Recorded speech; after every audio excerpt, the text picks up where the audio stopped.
Hello everyone.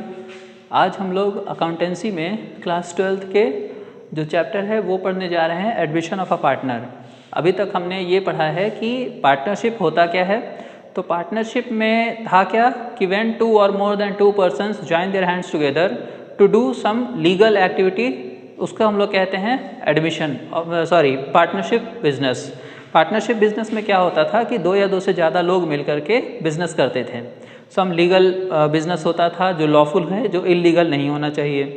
तो अब हम लोग उसमें अब और भी हमने देखा था कि किस तरीके से पार्टनरशिप जो है वो काम करता है, बिजनेस उसमें किस तरीके से होता है। अब हम इस चैप्टर में ये देखने जा रहे हैं कि जब लोग आए, पार्टनरशिप स्टार्ट हुआ तो उसमें लोगों ने काम करना शुरू किया। अब उसमें suppose there are 2 partners A और बी, 2 पार्टनर्स हैं ए और बी। अब उनका रेशियो सपोज हम मानते हैं कि इनका रेशियो है 2:1, ठीक है। अब हमारा जो पार्टनरशिप बिजनेस है वो चल चुका है और 2 पार्टनर्स हैं ए बी और 2:1 इसका प्रॉफिट शेयरिंग रेशियो है। अब हम ये चाहते हैं कि अपने बिजनेस को एक्सपैंड करना चाहते हैं। पार्टनरशिप में हम admission of a new partner, तो हम एक नए पार्टनर को उसमें लाना चाहते हैं। उसका रीज़न क्या क्या है? तो रीज़न कई सारे रीज़न हो सकते हैं। एक रीज़न ये है कि हमारा जो पार्टनरशिप फर्म है वो एक्सपैंड करना चाहता है, उसमें और बिजनेस में वो पैसा लगाना चाहते हैं। तो एक पार्टनर सपोज हमने और इंट्रोड्यूस कर दिया सी, और सी को कहा कि तुम भाई पैसा लाओ और हमें दो, ठीक है। तो उससे क्या होगा, हमारे बिजनेस में एक्सपेंशन होगा और हम नए और भी मान लो नई फैक्ट्रीज हमें लगानी है, ठीक है, या और भी एक नया प्रोडक्ट लॉन्च करना है तो उसके लिए यूज़ हो सकता है। दूसरा और भी कुछ हो सकता है, मान लो कि सी का गुडविल काफ़ी अच्छा है, वो हमारे बिजनेस के साथ अगर जुड़ जाएगा तो हमारे फर्म का गुडविल भी बढ़ जाएगा। तो गुडविल इंक्रीज़ करने के लिए भी हम लोग admission of a new partner कर सकते हैं। तो अब ये इसके आ जाने की वजह से प्रॉफिट शेयरिंग रेशियो में देखिए चेंज हो जाएगा। अब ये आपका कुछ भी रेशियो ये लोग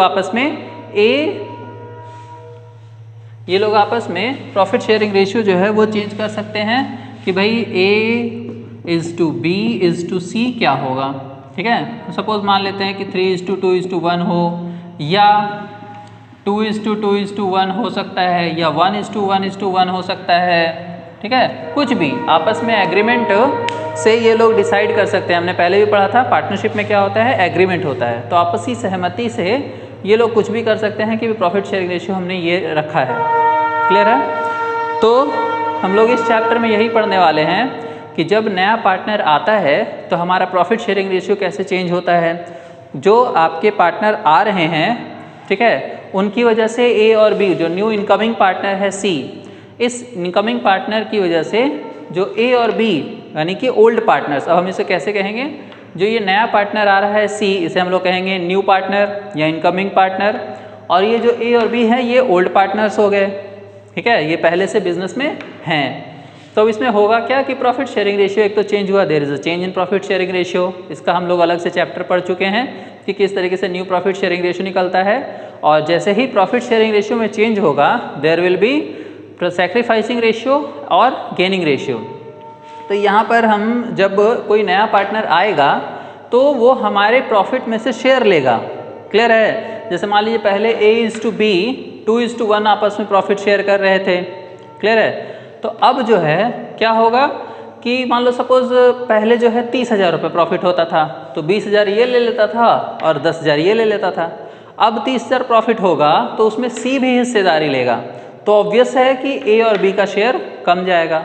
तो इट मीन्स कि A and B will sacrifice, ठीक है, बोथ में सैक्रिफाइस, और इधर ए और बी में सैक्रिफाइस, ठीक है, मतलब सैक्रिफाइस तो करना ही होगा, चाहे ए और बी दोनों करे, चाहे सिर्फ ए करे, चाहे सिर्फ बी करे, किसी को सैक्रिफाइस तो करना ही होगा, तभी इसको उसका प्रॉफिट का शेयर मिलेगा।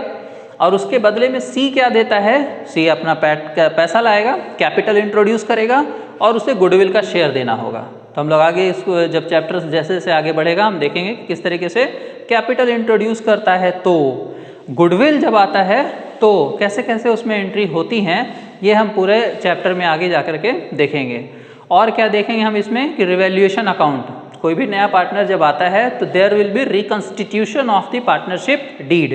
तो रिकंस्टिट्यूशन ऑफ पार्टनरशिप डीड में क्या होगा कि जो भी आपने टर्म्स एंड कंडीशन, जो भी एग्रीमेंट आपने लिखा था उसमें चेंजेस होंगे, ठीक है। तो उस चेंजेस के हिसाब से हमें फिर से नया पार्टनरशिप डीड बनेगा। तो revaluation of assets and reassessment of liabilities will be there. Clear है? तो हमें रिवैल्यूएशन अकाउंट बनाना हो सकता है। दूसरा, इसके कैपिटल अकाउंट में एडजस्टमेंट होगा तो कैपिटल अकाउंट बनेगा, और तीसरा बैलेंस शीट बनेगा।